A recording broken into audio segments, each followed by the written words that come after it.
বাংলার পালাবদলে ক্ষমতায় এসেছে বিজেপি, বদল হচ্ছে তৃণমূলের জামানার সরকারি কাজকর্মের খোল নলচেও। সরকারি তরফে একাধিক নতুন কার্যক্রমও শুরু হচ্ছে।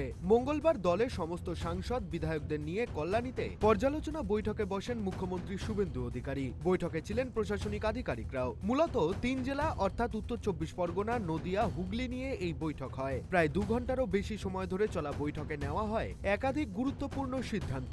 জোর দেওয়া হয়েছে আয়ুষ দপ্তরের ওপর। এবার স্বাস্থ্য দপ্তর থেকে আলাদা করে ঢেলে সাজানো হবে রাজ্যের আয়ুষ দপ্তরকে। এ নিয়ে মন্ত্রিসভার অনুমোদন নেওয়া হবে বলে বৈঠক শেষে জানান মুখ্যমন্ত্রী শুভেন্দু অধিকারী। প্রোটোকল মেনে তারা করবেন।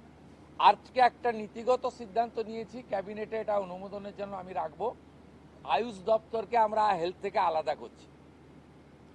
আমরা আয়ুষ মিনিস্ট্রি আলাদা করব এবং আয়ুষের ক্ষেত্রে আমরা একজন ভালো কম্পিটেন্ট অফিসারকে দায়িত্ব দেব করে আয়ুষের যে অপরচুনিটি রয়েছে গোটা দেশে, সেই অপরচুনিটিকে আমরা কাজে লাগাবো।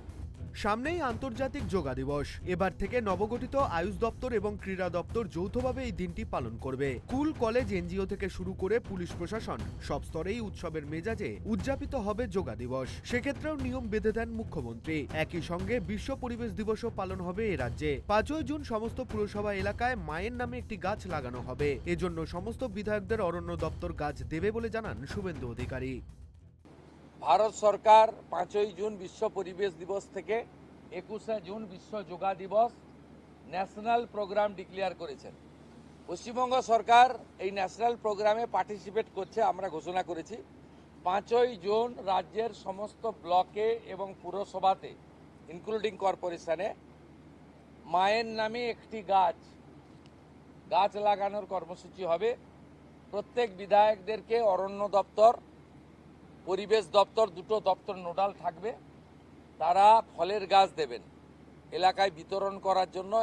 পৃথিবীর 200টা দেশ ভারতের যোগা দিবসকে গ্রহণ করেছে। আমরা বিচ্ছিন্ন ছিলাম, আমরা এবারে যুক্ত হলাম। উৎসবের মতো হবে। আয়ুষ ডিপার্টমেন্টের প্রোটোকল মেনে যেখানে যেখানে পাবলিক যোগা হবে তার আগে 2 দিন রিহার্সাল।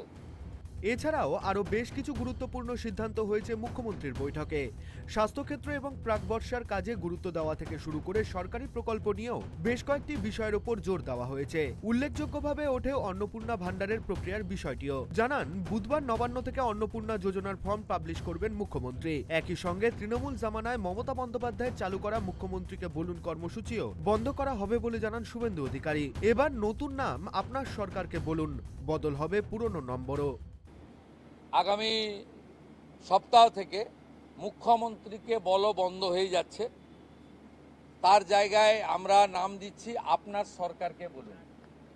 আর পুরনো যে নাম্বার ছিল ও নাম্বারেরও বদল আসছে শুরু করা। আগামীকাল বিকেলে নবান্ন থেকে আমি এবং সংশ্লিষ্ট দপ্তরের মাননীয় মন্ত্রী, সিএস, এফএস এবং অন্য আধিকারিকদের উপস্থিতিতে অগ্নিমিত্রা পাল এবং আমি একটি ফর্ম পাবলিশ করব, যেই ফর্ম অন্নপূর্ণা যোজনায় ফিল আপ করতে হবে। রাজনৈতিক পট পরিবর্তনের পর তৃণমূল জামানার একাধিক প্রকল্পের নাম ও পদ্ধতিতে বড়সড় বদল আনতে চলেছে নতুন সরকার। এখন দেখার শুভেন্দু অধিকারীর কর্মসূচি আমজনতার মনে কতটা জায়গা করে নিতে পারে। ক্যামেরায় বরুণ ভান্ডারীর সঙ্গে দেবযানী সরকারের রিপোর্ট, কেটিভি বাংলা।